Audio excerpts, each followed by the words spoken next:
শেষমেশ আমরাও চলে আসলাম সেই খেজুর বাগান ভাইরাল স্পটে। আমাদের বাসার অতি নিকটেই, আপনারা সবাই আসবেন। সকালবেলা এসে আপনি খাই আসো। সুন্দর হয়েছে কিন্তু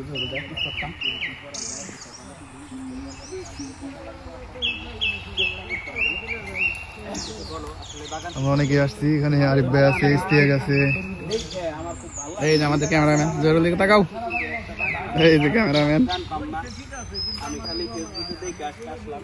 আমার ওইটা এলাকায় এত সুন্দর একটা বাগান, এই জায়গা দূর দূর।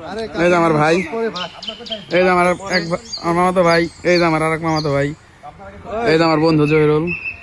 এইদিকে হ্যাঁ বলো। আমার এলাকায় যে এত সুন্দর বাগান আছে আমি তো জানতাম না, আমি জানতাম জানতাম যদিও। না। মানে ফেসবুকে দেখার পরে আমার আইসা খুব ভালো লাগলো। এই সাইডে হয়তো কম আসি একটু, সবার জবাব দাও আসার জন্য। সবাই আসবেন এবং এখানে অনেক গাছ আছে, মোটামুটি 200-300 গাছ হবে। ঠিক আছে, আইসা পিওর রস খাই যাবেন, কোনো ভেজাল নাই। ওকে ওকে, ধন্যবাদ। কত ছোট ছোট গাছ ভাই দেখছেন।